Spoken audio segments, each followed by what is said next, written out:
इंद्रजीत और लक्ष्मण का अंतिम युद्ध। लक्ष्मण द्वारा मेघनाद, इंद्रजीत का वध। मेघनाद वध स्टोरी इन हिंदी। लक्ष्मण के स्वस्थ होने की खबर लंका में पहुंचते ही रावण पुनः सकपका कर रह जाता है और अपने पुत्र मेघनाद को कहता है कि इंद्रजीत, वह वनवासी जिसे तुम मौत की नींद सुला कर आए थे, फिर स्वस्थ हो गया है। गरुड़ के पराक्रम के कारण पहले नागपाश से मुक्ति तथा अब हनुमान के पराक्रम के कारण शक्ति से लक्ष्मण के प्राण बच जाने के कारण मेघनाद झल्ला जाता है। वह क्रोध का घूंट पीकर रह जाता है। तब रावण कहता है कि शायद यह युद्ध हम जीत नहीं पाएंगे, क्योंकि राम की सेना के लिए शायद असंभव कुछ भी नहीं है। हमारी हर चाल को वह है मात दे रहे हैं। इस पर इंद्रजीत कहता है कि चिंता ना करे पिताजी, अगर लक्ष्मण बच गया तो क्या हुआ, अब मैं ऐसा अमोघ प्रयोग करने जा रहा हूँ जिसके पूरा होते ही इस युद्ध को समाप्त करने में एक दिन भी नहीं लगेगा। तब इंद्रजीत अपने पिता रावण को बताता है कि वह आज गुप्त रूप से कुलदेवी निकुंभला का यज्ञ करेगा, जिसमें कुलदेवी निकुंभला यदि प्रसन्न हो गई तो उनके आशीर्वाद से एक दिव्य रथ प्रकट होगा। वह दिव्य रथ अजय होगा, जिस पर चढ़कर मैं राम लक्ष्मण से युद्ध करूंगा। उस दिव्य रथ की विशेषता यह है कि जब तक मैं उस रथ पर सवार रहूंगा तब तक संसार की कोई भी शक्ति मुझे पराजित नहीं कर सकती। इंद्रजीत अपने पिता रावण से आग्रह करता है कि मैं आज है कुलदेवी निकुंभला का यज्ञ आरंभ करता हूँ, लेकिन इसकी सूचना आपके और मेरे सिवा किसी को भी नहीं होनी चाहिए। आप एक सेना तैयार करके कुछ बचे हुए योद्धाओं के साथ रणभूमि में भेज दीजिए, ताकि राम और लक्ष्मण उनसे युद्ध करने में उलझे रहे तथा मैं गुप्त रूप से अपना यज्ञ बिना किसी बाधा के संपन्न कर सकूं। मेघनाद द्वारा कुलदेवी निकुंभला का यज्ञ करना। रावण से आज्ञा लेकर मेघनाद अपनी कुलदेवी निकुंभला के गुप्त मंदिर में जाकर यज्ञ करने लगता है। इसकी सूचना विभीषण के गुप्तचर को पता चलती है। यह सूचना पाकर विभीषण जी श्री राम और लक्ष्मण के समक्ष जाते हैं और उन्हें बताते हैं कि मेघनाद कल रात्रि के समय से ही हमारी कुल देवी निकुंभला का यज्ञ कर रहा है। बात को स्पष्ट करते हुए विभीषण जी कहते हैं कि इंद्रजीत को स्वयं ब्रह्मा जी ने यह वरदान दिया था कि जब भी इंद्रजीत अपनी कुलदेवी निकुंभला का यज्ञ पूरा करेगा तो उसकी ज्वाला से एक दिव्य तथा अजय रथ प्रकट होगा। जब तक इंद्रजीत उस पर चढ़कर युद्ध करेगा उसे कोई भी पराजित नहीं कर सकता। कुलदेवी निकुंभला के मंदिर का रास्ता केवल मेघनाद, लंकेश, रावण और मुझे ही पता है। कृपया करके मेघनाद द्वारा यह यज्ञ पूरा होने से रोक लीजिए, वरना अगर उसने यज्ञ संपन्न कर लिया तो उसे हरा पाना किसी के लिए भी संभव नहीं होगा। विभीषण की बातों से सहमत होकर श्री राम लक्ष्मण के साथ हनुमान, अंगद, सुग्रीव, नल, नील आदि को निकुंभला देवी के मंदिर के दुर्गम स्थान पर भेजते हैं, जहां वह मेघनाद के यज्ञ को भंग कर सके। मंदिर में पहुंचकर हनुमान और वानर सैनिक मेघनाद के यज्ञ को भंग कर देते हैं, जिससे क्रोधित होकर मेघनाद गरजता हुआ बाहर निकलता है। मंदिर के बाहर ही लक्ष्मण जी विभीषण और सुग्रीव के साथ उसकी प्रतीक्षा कर रहे थे। उसके के मंदिर से बाहर आते ही लक्ष्मण जी उसे युद्ध के लिए ललकारते हैं। लक्ष्मण के पास खड़े विभीषण को देखकर मेघनाद समझ जाता है कि मंदिर पहुंचने का गुप्त रास्ता विभीषण ने ही शत्रु को बताया होगा।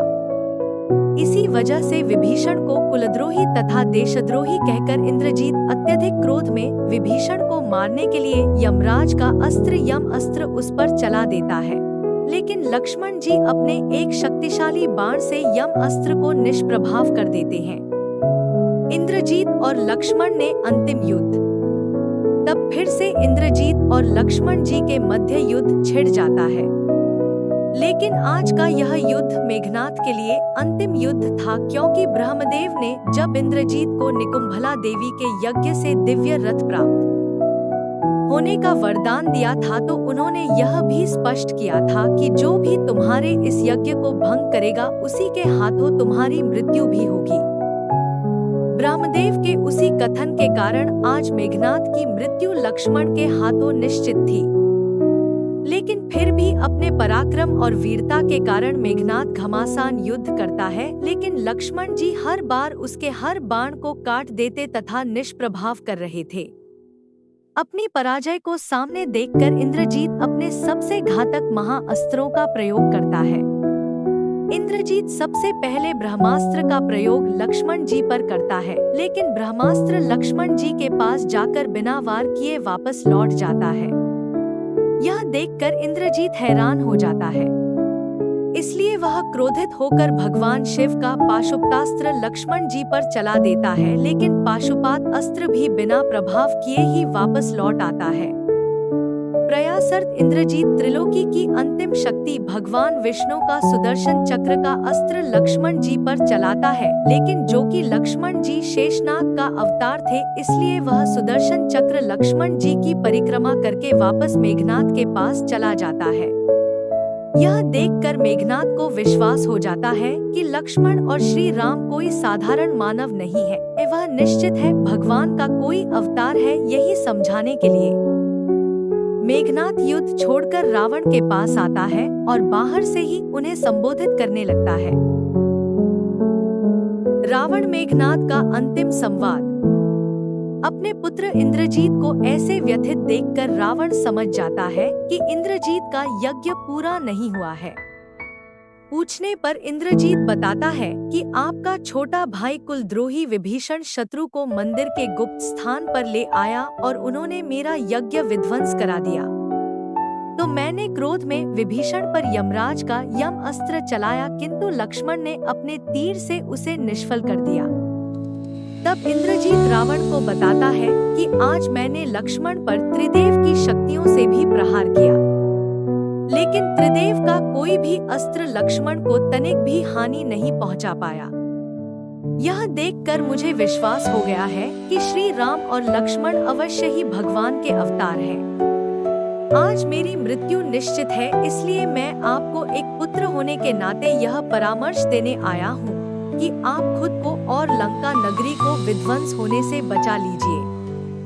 हो सके तो आप श्रीराम से क्षमा मांगकर उनकी शरण में चले जाएं, जिससे लंका के सभी निर्दोष प्राणी युद्ध के विनाश से बच जाएंगे।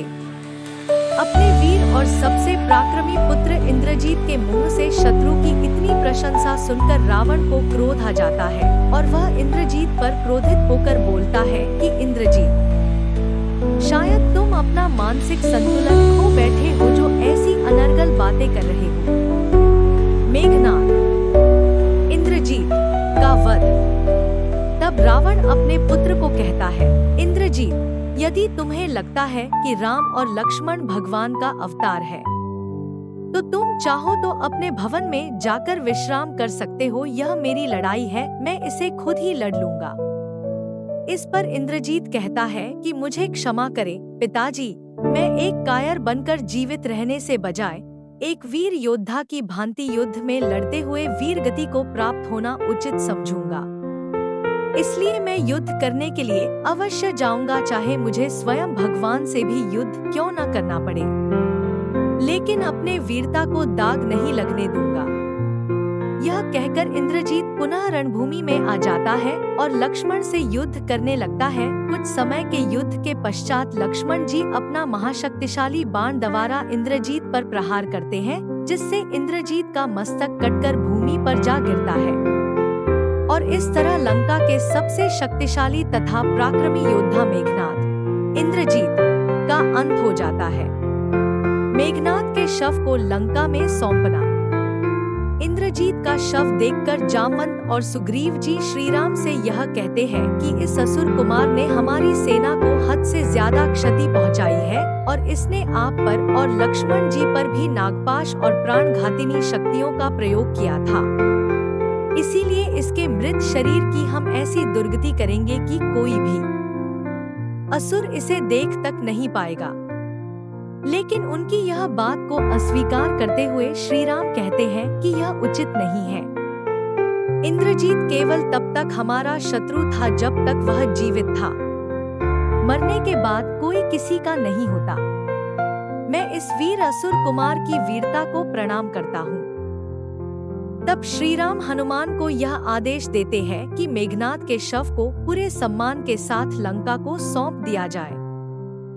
हनुमान मेघनाद का शव ले जाकर लंका के द्वारा के पास रख देते हैं, जहां से लंका के सैनिक उसके शव को ले जाते हैं।